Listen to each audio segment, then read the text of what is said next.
क्या आपको पता है कि इटाली जो कंट्री है वहाँ पे एक जगह है जिसका नाम है सिसिलिया, और उस एरिया में एक कॉलोनी है जिसका नाम है सेंट्यूरिप, और वो सेंट्यूरिप कुछ ऐसा दिखता है। ये दुनिया का इकलौता ऐसा जगह है जहाँ का शहर जो है वो पूरा एक इंसान के शेप में बनाया गया है, और ऐसा लगता है कि ये इतना लंबा सा बॉडी है, 2 हाथ है, 2 पैर है। One of the most amazing town designs. Fact number 22, ये भी एक मस्त सा फैक्ट है। क्या हुआ था कि साल 1974 में एक फैरो का ममी, ये जो बॉडी देख रहे हो आप, रामेसेस 2 का, इस ममी का प्रिजर्वेशन और मेंटेनेंस के लिए फ्लाइट से पेरिस भेजना था। ये था इजिप्ट का और इसको भेजना था फ्रांस का कैपिटल पेरिस प्रिजर्वेशन के लिए। बट जो फ्रांस का लॉ है वो ये कहता है कि भले ही कोई बॉडी मरा हुआ हो या जिंदा हो, उसको पासपोर्ट लगेगा वहां जाने के लिए, पासपोर्ट। तो आपको पता है इजिप्शियन गवर्नमेंट आखिर में इस फैरो का एक पासपोर्ट भी बनाया।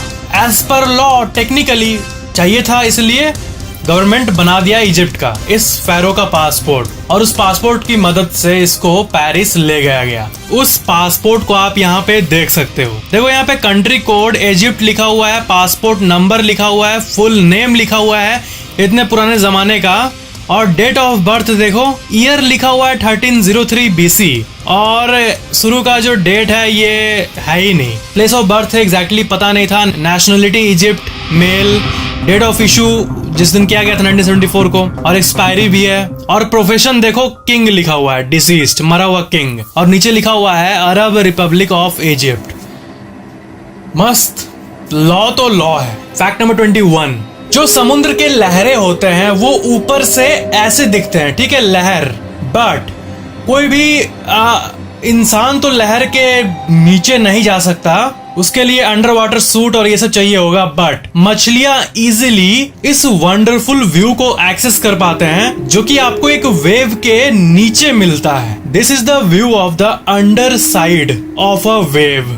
फैक्ट नंबर 20, एक बात बताऊं, जो आपका ये दिमाग है वो इतना ही दूर नहीं है। आपका जो ये स्पाइनल कॉर्ड है ना, जो रीढ़ का हड्डी, वो जो ऊपर से नीचे तक जा रहा है, वो पूरा आपका कॉन्शियसनेस होता है। मतलब दिमाग हो और स्पाइनल कॉर्ड का एक्टिव नहीं हो पार्ट्स, तो आप जैसे नॉर्मली फंक्शन कर पाते हो वैसे नहीं कर पाओगे। तो आपका जो कॉन्शियसनेस है, ह्यूमन ब्रेन, वो उसको पूरा देखो। ये होता है एक्चुअल ह्यूमन ब्रेन का पूरा सिस्टम। ये ब्रेन तो मेन पार्ट है ही, बट जो ये न्यूरॉन जो कि इसमें होता है और जो कनेक्शन जो कि स्पाइनल कॉर्ड में होता है वो बहुत जरूरी है। और ये फैक्ट बहुत अंडररेटेड और अननोन है लोगों से, इसलिए ना स्पाइनल कॉर्ड के चोट के बाद बहुत लोग ठीक से बोल नहीं पाते। तो दिमाग पे तो चोट लगा नहीं है, स्पाइन में चोट लगा है, बट फिर भी कभी कभी लोग ऐसी घटना के बाद कुछ ठीक से बोल क्यों नहीं पाते हैं। कोई केस में वही बात है कि इसका जो स्पाइन का वो एरिया अफेक्टेड है जो कि इंपॉर्टेंट था और वो ब्रेन से कनेक्टेड था। तो आपका टोटल कॉन्शियसनेस ऐसा दिखता है जो कि आप अपने स्क्रीन पर देख रहे हो। Fact number 19, ऑर्थोसोमनिया। ये एक ऐसी कंडीशन है ना, इसको मैं एक्सप्लेन करता हूँ। आप रात को सोने गए और होता नहीं कि आपको पिछला नाइट या कोई भी नाइट आपको बहुत मस्त सा नींद आता है, तो आप सोचते हो कि आज भी वैसे सोऊंगा मस्त, तो दिमाग शांत करके सोने जाते हो। लेकिन आप इस बात को सोच रहे हो कि मेरे को अच्छा नींद मिलने वाला है, मेरे को अच्छा नींद मिलने वाला है, इस सोच के चलते ही आपको एक नॉर्मल से खराब नींद मिल जाता है। मतलब कि orthosomnia is a condition in which someone becomes so obsessed with getting a good night sleep that they actually lose sleep over it. ये होता है ऑर्थोसोमनिया। फैक्ट नंबर 18, ये बहुत ही मस्त फैक्ट है। आपने देखा होगा कि बहुत सारे टूथपेस्ट कंपनीज में डेंट यूज होता है, ठीक है, कोई भी डेंट, ऐसा मतलब डेंट बहुत कॉमन वर्ड है। तो ना स्पेस में अगर आप ब्रश करोगे अंतरिक्ष में, तो आपको आपके मुंह में जो फोम आएगा, और मतलब वहां पॉसिबल नहीं ना, वहां पे तो पानी भी ऐसे गिराओगे तो स्पेस में तैरने लगेगा। अंतरिक्ष यान में जो एस्ट्रोनॉट जाते हैं उनका कुछ ऐसा हालत होता है। तो ब्रश कैसे करते हैं वो लोग, अपने दांत को कैसे हेल्दी रखते हैं? तो इसके लिए नासा ने लिटरली नासा डेंट निकाला।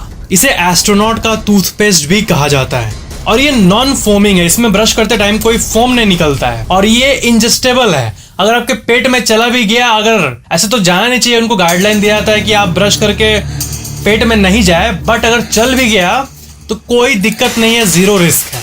ये है नासा डेंट। आई होप ये फैक्ट बहुत यूनिक सा एक फैक्ट था। इसको स्पेस में डेंटल हाइजीन के लिए अभी एक्टिवली यूज किया जाता है, नासा डेंट। फैक्ट नंबर 17, आपको पता है ना कि चाय जो होता है वो मतलब उसका प्राइस, ठीक है, 1 केजी चाय अलग अलग कंपनी का मिलता है पैकेट में, ठीक है, उसको बनाते हो घर में। बट दुनिया का सबसे एक्सपेंसिव टी जो है ना वो चाइना का है, दा होंग पाओ। ये जो चाय है ये $6 लाख पर पाउंड, यानी करीब 8 करोड़ रुपए पर केजी के हिसाब से बिकता है। मतलब थोड़ा सा एक चम्मच चाय बनाते टाइम इसका अगर आप ये चाय पत्ती डालोगे तो उस एक बार चाय बनाने के लिए ही आपको 10 लाख रुपए लग रहे हैं लगभग। आप कहोगे इतना महंगा क्यों है ये मिंग डायनेस्टी पर डेट बैक करता है, पहले के जमाने से इसे बेचा जा रहा है। और इसका जो लीफ होता है ना उसको ऐसे माउंटेन पे उगाया जाता है जो कि 300 साल से भी ज्यादा पुराना होता है और ये आज भी बिकता है, इसीलिए इतना महंगा है। इसको मतलब बहुत मेहनत लगती है, जिस तरह सोने का दाम महंगा है इसीलिए क्योंकि उसको निकालना आसान नहीं है। तो जो चीज आसान नहीं है उसके लिए ऑफ कोर्स ज्यादा पे करना ही होगा अगर उसको कोई पोजेस करना चाहता है तो। फैक्ट नंबर 16, देखो ये बहुत मस्त सा फैक्ट है टाइम डायलेशन के बारे में, बिल्कुल ध्यान से सुनना, बहुत पूरा लाइफ का एक मतलब जज्बात पलट देने वाला एक फैक्ट। अगर आप मान लो आप धरती छोड़कर 15 साल की उम्र में, ठीक है, मान लो आप 15 साल के हो और आप धरती छोड़ के स्पेस में गए near the speed of light, light के स्पीड से थोड़े कम स्पीड में ही आप बहुत दूर चल गए स्पेस में, और स्पेस में लाइट के स्पीड से जाके ही 5 साल बिताया। आप धरती से बहुत दूर नियर लाइट स्पीड से गए, वहां 5 साल बिताए, ठीक है, और 5 साल बाद आप धरती पे आए। पर जब आप स्पेस में जाके दूर कहीं सिर्फ 5 साल बिता के धरती पे आओगे ना, तब आपका एकदम से वक्त बदल जाएगा, जज्बात बदल जाएंगे। क्यों? क्योंकि आप नीचे देखोगे ना धरती को और किसी से पूछोगे कि ये कौन सा साल चल रहा है, विच ईयर इज दिस। मान लो 2021 में आप गए थे और 5 साल बाद मीन्स और 2026 में वापस आए, बट अगर धरती में आप किसी से पूछोगे कौन सा साल चल रहा है ये, तो आप तो 2026 में आए हो, बट ये प्लैनेट 2060 में चल रहा होगा, आप फ्यूचर में आ गए होंगे। और ये हुआ क्यों? क्योंकि आप गए थे एकदम बहुत स्पीड में, near the speed of light, इसीलिए। यस, इसी को टाइम डायलेशन कहते हैं, टाइम डायलेशन। आप 5 साल बाद आओगे तो आप 15 साल की उम्र में निकले थे तो आप 20 साल के ही हो गए, बट धरती में सब करीब 50-60 साल के हो रहे होंगे। आपका कोई दोस्त आप ही की उम्र का है, बट आप 5 साल लाइट के स्पीड से जाके वापस आओगे 5 साल बाद, तो आप 15 से 20 हो गए, बट आपका वही दोस्त, स्कूल का दोस्त, बूढ़ा हो चुका होगा, 60 साल का हो चुका होगा। मस्त फैक्ट है। इसके ऊपर पूरा एक ब्रांच है, मतलब पूरा एक पढ़ाई होता है डेडिकेटेड डीप साइंस में, इसको टाइम डायलेशन कहते हैं। बट इंसान ऐसा कोई टेक्नोलॉजी निकाल नहीं पाया है, ऐसा कोई इंजन नहीं निकाल पाया है इस पे आप बैठ के लाइट के स्पीड के नियर स्पीड पे जा सको। लाइट का स्पीड मतलब 3 लाख किलोमीटर पर सेकेंड, उतना स्पीड कैसे हो पाएगा? कोई टाइम ट्रेवल इसलिए आज तक नहीं कर पाया है, बट अगर कोई करने में कामयाब हो गया तब तो मजा आ जाएगा, या शायद नहीं आएगा, सब बूढ़े हो जाएंगे ना। फैक्ट नंबर 15, ग्लेना ड्यूरैम एक औरत थी जिसको अपने हस्बैंड के मर्डर के केस पे, एक एलिजेड केस पे मतलब रखा गया था। तो उसका बहुत घर में सर्च किया गया, तब उसके घर में ना एक तोता था बहुत दिनों से। पुलिस जब तोते के पास आए ना, उस तोता का नाम था बर्ड। वो तोता कुछ बोलने लगा, पता है क्या बोला वो? आप स्क्रीन पे देखो, वो बोलने लगा डोंट शूट, जैसे नहीं करते तोते बोलते हैं, तो वो डोंट शूट बोल रहा था। इसका मतलब शायद तोता जब उसकी वाइफ अब उसको मार रही होगी तब देखा होगा, इसलिए ये बोल रहा होगा डोंट शूट। और जब पुलिस आई तो तब भी तोता यही रिपीट कर रहा था।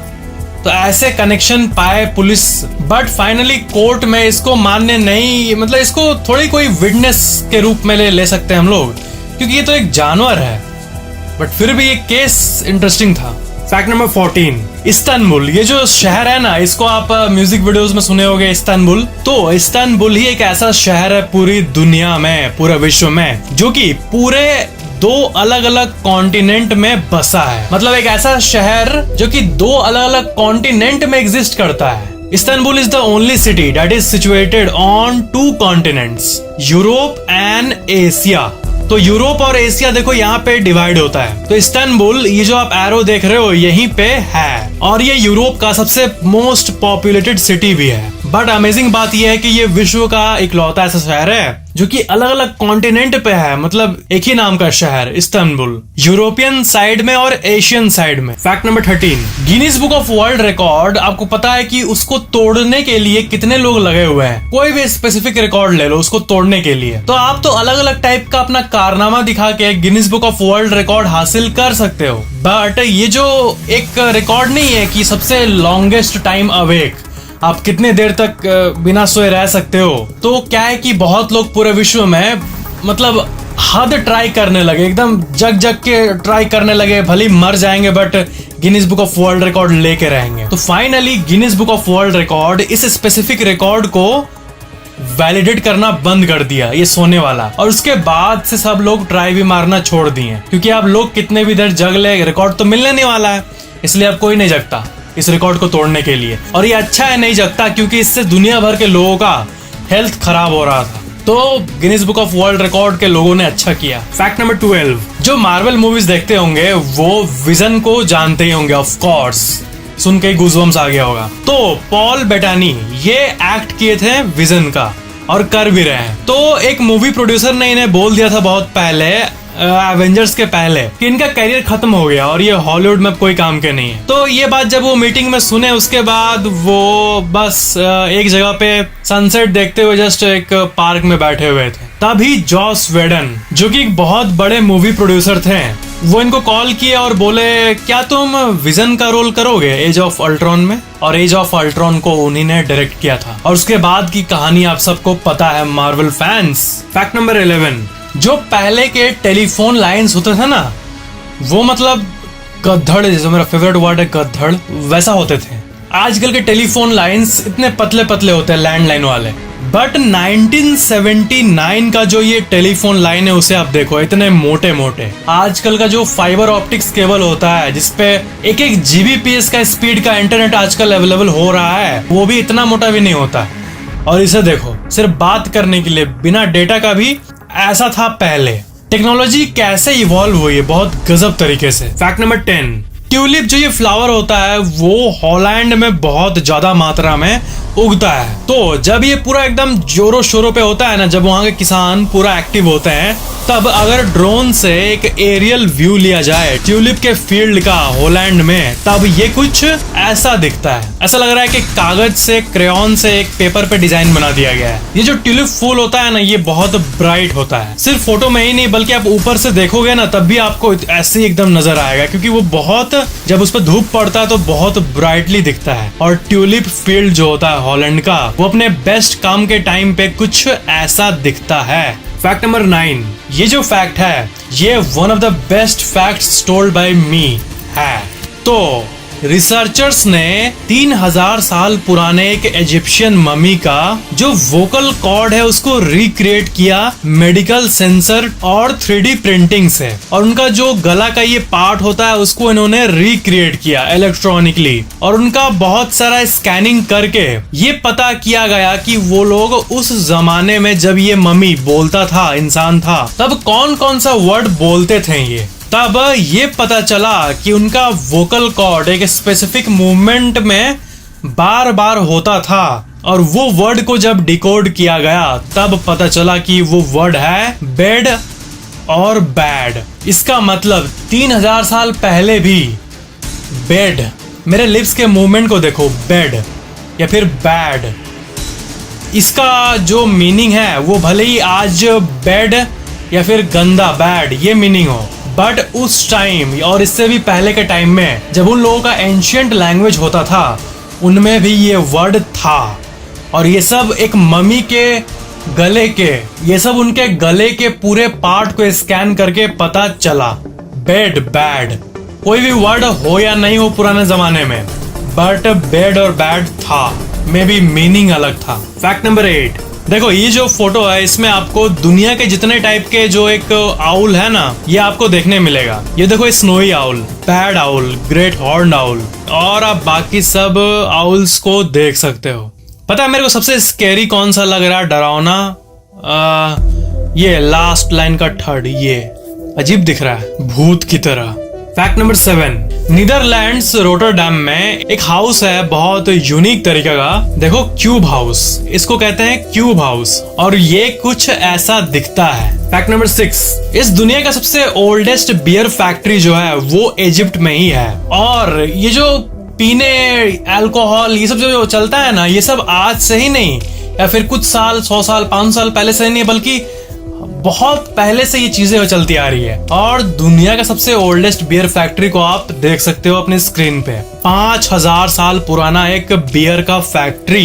फैक्ट नंबर 5, यूएस जो है वो अलास्का को, इस जगह को रशिया से खरीदा था 1867 में $7.2 मिलियन में। और उस जमाने में $7.2 मिलियन का जो वैल्यू था वो आजकल के जमाने में $125 मिलियन के आसपास है, यानी करीब 1200 करोड़ रुपए के आसपास। और व्हेन एडजस्टेड फॉर इन्फ्लेशन, जो रियल मैड्रिड है ये क्रिस्टियानो रोनाल्डो को साल 2009 में adjusted to the current inflation $124 million पे किया था। मतलब समझ रहे हो स्पोर्ट्स में कमाई क्रिस्टियानो रोनाल्डो का। इसलिए अगर पेरेंट्स कभी बोले कि खेल कूद के कोई आगे नहीं बढ़ता, दैट्स नॉट ट्रू। इंसान हर कुछ में ही आगे बढ़ सकता है। आजकल अगर दिमाग से काम किया जाए तो हर पैशन में ही कैरियर है। फैक्ट नंबर 4, बहुत सारे कंट्री का जो बैंक होता है ना उसको हैक करने का कोशिश किया जाता है। तो बांग्लादेश के बैंक सिस्टम में कुछ महीने पहले बिलियंस ऑफ डॉलर को फिलीपींस में मूव करने का ट्राई किया जा रहा था, ठीक है। और 4 रिक्वेस्ट जो कि $81 मिलियन का था वो अप्रूव हो भी गया था, बट 5th रिक्वेस्ट जो कि $20 मिलियन का था उसको ना हेल्ड अप कर दिया गया, क्योंकि जो हैकर्स थे वो एक गलती कर दिए थे। वो फाउंडेशन वर्ड को फाउंडेशन लिख दिए थे गलती से। और ड्यूट्स बैंक जो कि हैंडलिंग कर रहा था राउटिंग ऑफ द मनी को, जहां पे पैसा आ रहा था, उसने बांग्लादेश बैंक को कॉल किया और पूछा कि ये एक्चुअल में मतलब जैसे देश में जो ट्रांसफर होता है नॉर्मली वही हो रहा है ना ऑफिशियली, बट वो बताए नहीं ये हैकर्स कर रहे हैं। तो बाद में ये पता चला कि उन हैकर्स का प्लान था 7000 करोड़ लूटने का, मतलब बांग्लादेश से फिलीपींस ट्रांसफर करने का। और इसमें से 4 रिक्वेस्ट $81 मिलियन, इसका मतलब $320 मिलियन, इसका मतलब 2000 करोड़ ट्रांसफर हो भी गए थे, बट बाकी का 5000 करोड़ बच गया, क्योंकि मक्खन की तरह ट्रांसफर होते जा रहा था। बट बीच में जो होता है ना स्पेलिंग मैच होता है अकाउंट ट्रांसफर में, उस स्पेलिंग मैच में फाउंडेशन को फाउंडेशन लिख दिया था, इसीलिए। आपको थोड़ा कॉम्प्लेक्स लग रहा होगा, बट देश के जो बैंक होते हैं उसमें हैकर्स एक देश से दूसरे देश के बैंक में ऐसा हैक करके ट्रांसफर करने का कोशिश करते रहते हैं, ऐसा न्यूज आते रहता है। बट ये $1 बिलियन का प्लान, 7000 करोड़ किसी देश से चोरी करना, किसी और देश में ले जाना, ये आज तक के सबसे बड़े प्लान्स में से एक था। और ये हैकर्स की, चोरों की एक स्पेलिंग मिस्टेक जो कि कंप्यूटर में हैक करते टाइम वो किए थे, उसके चलते रुक गया। फैक्ट नंबर 3, ब्लू मार्लिन मछली को देखो, इतने बड़े होते हैं, बट एक बेबी ब्लू मार्लिन जब छोटा होता है तब देखो आपका जो फिंगर है ना लिटरली उस पे ऐसा इतना छोटा अट जाएगा। और जब ये बड़ा होता है तब 800 किलोग्राम तक ही पहुंच जाता है, और एटलीस्ट 5 मीटर बड़ा तो होता ही है। ये सबसे अमेजिंग फिशेस में से एक है। फैक्ट नंबर 2, देखो ये बहुत ही एक इमोशनल सा पिक्चर है। नील आर्मस्ट्रॉन्ग का जो फैमिली है वो अपने डैड को चांद पे जाते हुए देख रहा है। ये एक बहुत कॉमन सा पिक्चर लगे आपको, बट ये जो पिक्चर है इसमें बहुत बड़ा इमोशन छुपा हुआ है। एक लड़का देख रहा है बाइनोकुलर से कि इनके पापा मून पे जा रहे हैं, नील आर्मस्ट्रॉन्ग मून पे जा रहे हैं। फैक्ट नंबर 1, तो सबसे मेन फैक्ट, ये जो आप मूवीज जब शुरू होता है बहुत सारा मूवी, तब आप देखोगे ये इंट्रो कोलंबिया पिक्चर्स का, इस कंपनी का ये इंट्रो है। तो इसमें जो ये लेडी आती है ना, ये ना आपको पता है फुल्ली एनिमेटेड नहीं है, ये एक्चुअल में जेनी जोसेफ है। और उस लोगों का बिहाइंड द सीन्स ये देखो, ये है, ये देखो स्टूडियो में पीछे पर्दा है और ये पोज बना के खड़ी है। और ये 1992 में शूट किया गया था और ये आज भी चल रहा है। माइकल डियास, इनको एक नया इंट्रो बनाने का जिम्मेदारी दिया गया था। तो ये कैथी एंडरसन के साथ काम करते थे और कैथी एंडरसन का एक कोवर्कर थी जेनी जोसेफ। और इनको पूछा गया कि क्या आप इंट्रो के लिए ऐसे मॉडल बन के शूट करना चाहोगी, और इनको क्या पता था कि इनका ये कितना बड़ा अपॉर्चुनिटी है। इन्होंने ऐसे ठीक है चलो करते हैं, और मस्त एक अपार्टमेंट में इसको शूट किया गया। तो जेनी जोसेफ ऐसे पोज लेके खड़ी हुई, शूट फिनिश्ड, इसको इंट्रो बनाया गया 1992 में। और ये अभी के टाइम पे one of the most famous intros है मूवीज के वर्ल्ड में, हर कोई लगभग इनको जानता है। और जेनी जोसेफ जो है उनकी मृत्यु अभी हाल ही में साल 2018 में 8 जनवरी को अनफॉर्चुनेटली हो गई। और जो आप यहाँ पे एक ओल्ड लेडी को देख रहे हो, ये 2018 की पिक है, ये वही है जो कि मूवी के इंट्रो में है। तो ये था इस फेमस इंट्रो के पीछे का एक बहुत ही इंटरेस्टिंग सा फैक्ट। वीडियो पसंद आया तो लाइक जरूर करना और शेयर भी जरूर कर देना, और मेरे ऑफिशियल इंस्टाग्राम को फॉलो जरूर करना, लिंक डिस्क्रिप्शन में है। और चैनल को सब्सक्राइब करके बेल आइकन भी ऑन जरूर कर लेना for more interesting videos like this. Thank you so much for watching this video.